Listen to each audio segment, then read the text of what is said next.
The CIA station chief in Libya told Washington within 24 hours of the attack that it was carried out by militants. So why did the White House continue to lie? Retired U.S. Army Lieutenant Colonel Tony Shaffer with me in New York City, along with former CIA officer Gary Berntsen and former CIA operative Mike Baker joins us from Boston. Good evening, gentlemen. Thank you all for being with us this evening. All right, I'm going to ask a very general question. Do we even know officially how the ambassador died? I'll start with you.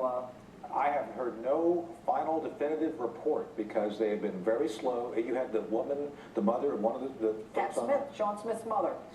Everybody's in the same level of runaround. No one can answer questions directly. There's no clear answer on this. And you know what's interesting, and I'll just add this, we spoke with Pat Smith today, who said she still doesn't know how her son died. But let me go to you, Gary. Any information? The only stories we've heard, and it's not confirmed, was he died of smoke inhalation. All right, and Mike, have you heard anything official, unofficially? No, not unofficial. There's been several different versions out there, but the only official line has been, as Gary said, smoke inhalation. All right, which is so sad. But look, guys, you just heard General McInerney, and he was talking about an intel report in a crisis that goes out from the field and pretty much goes everywhere. What's he talking about, Tony?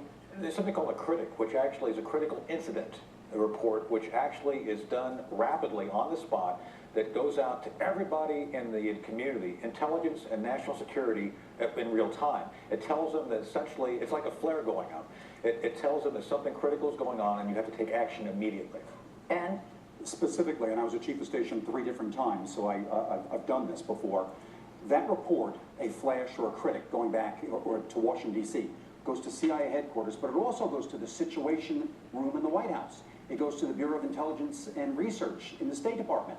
It goes to the military. How come no one is telling us this? We all assume that they had this information immediately. We know they had it. They did. They would have had it. People assume that the stovepipe back to CIA. It's not. When you're a chief of station and you're in a crisis, you fire out to the entire community. Right. And they all got it immediately. And Mike Baker?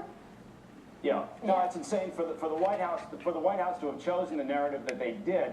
It really, defies, belief in reality, because as Tony and Gary are pointing out, that intel hits the White House immediately. This is a high threat operating environment. It's a critical situation that's unfolding. They're screaming at Langley for information. So they get this information, and quite frankly, what I think they did was they dismissed it. They set it aside because it didn't fit the narrative that they wanted.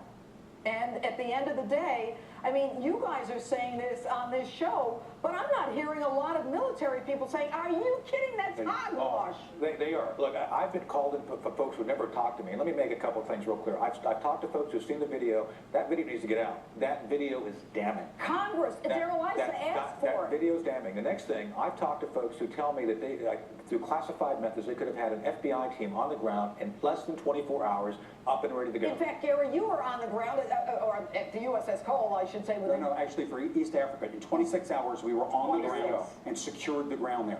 But another piece of this that's not being discussed, and the president is a master at trying to deflect and change the subject, is that they could have at least put a team on the ground to help. They must have been screaming for help, those people out there. Of course they were screaming. And there was an option. There were options for them to help and intervene. They could have asked for an AC-130 Talon, which is a large aircraft with machine guns, computerized. One pass would have beaten the crowd back, and then they could have asked for a QR, for a quick reaction force. But there's no discussion of this at all. Why would we sacrifice them? I can watch a Western and the cavalry shows up before the FBI showed up. But this could have been, the military could have sent a Tier 1 team there. This fight went on for over 8 hours. Oh, yeah, I heard. Mike? Yeah. Yeah, well, I think Gary raised a point that it's been really infuriating for me, and I know a lot of people, is the idea of deflection. And I think the White House has been actually very successful in kind of refocusing this. So now look, what are we doing? We're discussing what was the intelligence just before or just after. Yes. Instead of saying, wait a minute, a year ago they failed to do the proper thing. They failed to do a proper risk assessment of a high-threat operating environment and devote the resources to secure the facility. They failed to have a crisis management plan that allowed for what happens in a situation where you get a goat rope like this and suddenly you need a counter-assault team in there in rapid response. They failed to do all the basics that they should have done a year ago when they decided, I mean, look at this, they had an annex. For crying out loud, in a war zone, you've got an annex. What does that mean? That means you've got people moving back and forth between these various locations. Anytime you've got movement, you've got a security problem. It was a mile away. Yeah, exactly. No, All right, Mike. anyway. Benghazi is on the No, coast. You wouldn't even ask for diplomatic entry. They probably were thinking this through. Should we go or not? We would be violating Libyan airspace. So what for Libyan airspace? Go in and save your people. Government would have supported this, I'm sure. The other thing, very clear on this, when we invaded Grenada in '83, it took 6 hours to plan the cycle to invade a country. We could have had people there if MU was sitting right off the coast, a Marine Amphibious Unit, in there in 30 minutes or less. All right, you know what? I'm comforted, guys, in hearing this because I am so frightened that we are so derelict in our duties. And by the way, how does the intelligence community feel that they got not just thrown out of the bus, they got driven over back and forth a few times? Probably not too good. Well, this is... Why didn't the White House have their back? One of the problems here is the intelligence community becomes the scapegoat always. If we get it right, they take credit. If we get it right and they don't like it, they throw us under the bus. And that's what you've seen here for the past 6 weeks. Last word, fast. Last word on this is we should have helped our people. Mike? I got 15 seconds. The intel community is used to being kicked in the backside constantly. It's a very convenient scapegoat, so that's not a surprise. But the part that has to be focused on is what a logistical administrative screw-up this was from the very beginning and not allow for this deflection. All right.